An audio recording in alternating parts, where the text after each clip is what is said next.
किसान भाइयों, जब हमारी गेहूं की फसल 50 से लेकर 70 दिन की अवस्था में आ जाती है, इस अवस्था में क्या क्या आपको करना चाहिए? कैसे आप गेहूं में पैदावार बढ़ा सकते हैं? कौन कौन सी सावधानियां बरतनी चाहिए और हमें कौन कौन सी खादों का इस्तेमाल करना चाहिए?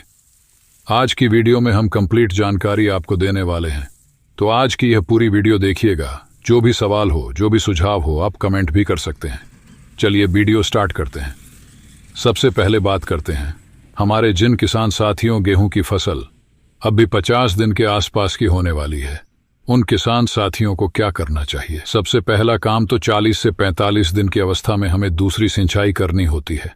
अगर आप सिंचाई नहीं किए हैं तो अभी भी आप सिंचाई कर सकते हैं। सिंचाई करने के बाद हमें कुछ खादों का प्रयोग करना चाहिए।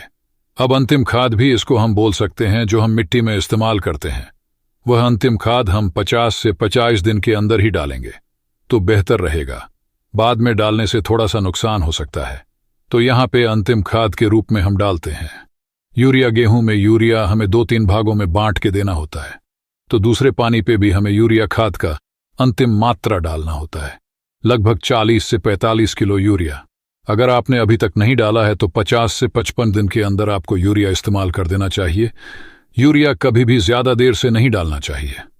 बहुत बाद में यूरिया डालेंगे तो फायदे की बजाय आपका नुकसान होने की संभावना रहती है। तो यूरिया 50 से 55 दिन के अंदर आपको इस्तेमाल गेहूं में कर देना चाहिए। अब जब आप दूसरा पानी लगाते हैं उसके बाद यूरिया डालते हैं। अगर आपने अभी तक पोटाश वाली खाद का इस्तेमाल नहीं किया है तो पोटाश भी आप 25 किलो प्रति एकड़ के हिसाब से यूरिया खाद के साथ मिलाकर प्रयोग कर सकते हैं। ये 2 खादें हमें दूसरा सिंचाई के बाद इस्तेमाल करना चाहिए। मान लीजिए आपकी गेहूं की फसल 50 दिन के आसपास या 55 दिन के आसपास की होने वाली है, और या फिर उससे कम दिन की भी है, 40 से 45 दिन की है, और आपकी फसल में थोड़ा सा पीलापन दिख रहा है, आपके पौधे में थोड़ा सा कमजोरी दिख रही है, पौधे की विकास सही से नहीं हुआ है, तो ऐसी अवस्था में कुछ माइक्रो न्यूट्रिएंट्स का इस्तेमाल किसान साथी कर सकते हैं। अगर आपने किया हुआ है तो नहीं करना है, लेकिन अगर आपने नहीं डाला है माइक्रो न्यूट्स तो इसका इस्तेमाल आप कर सकते हैं। इसमें 2-4 चीजें मैं आपको बता देता हूं, इसका इस्तेमाल आप करिएगा। पहला चीज आपको लेना है जिंक 12% वाला 135 ग्राम।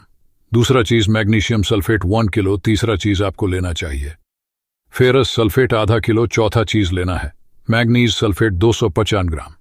पांचवा चीज लेना है दानेदार यूरिया 1 से 2 किलो।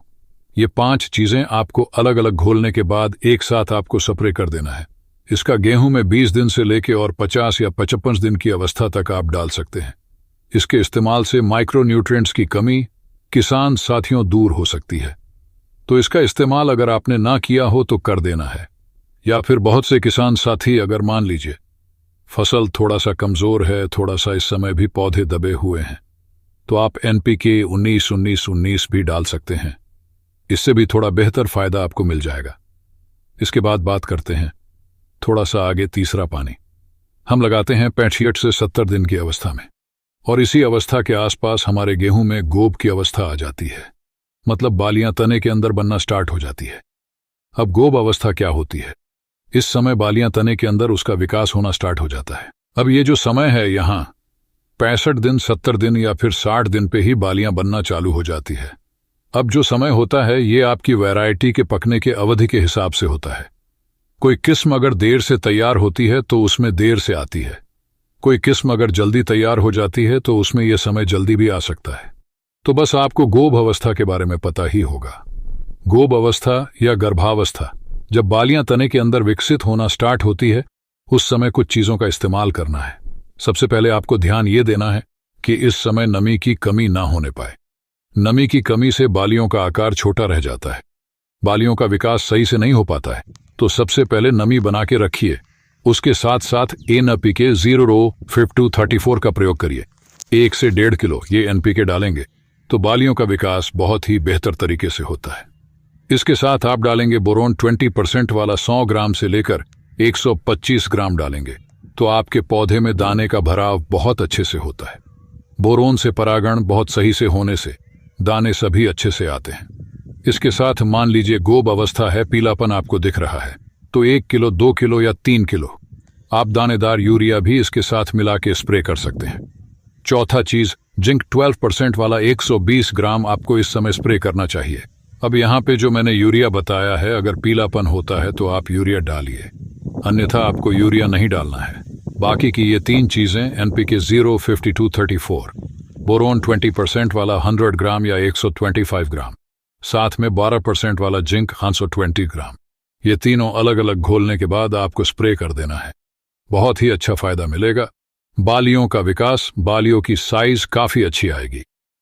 अब यूरिया तभी डालना है जब पीलापन हो, तो पीलापन है तो आप यूरिया भी 1 या किलो इस्तेमाल कर सकते हैं। सभी का अलग अलग घोल बनाना है, उसके बाद एक साथ आपको स्प्रे कर देना है। आपके पौधे में अच्छी बालियां आएगी, बालियों का विकास अच्छे से होगा, दाने का भराव अच्छे से होगा, नमी बस आपको बना के रखनी पड़ेगी। वीडियो अच्छी लगी हो तो लाइक शेयर करें और चैनल को सब्सक्राइब। धन्यवाद।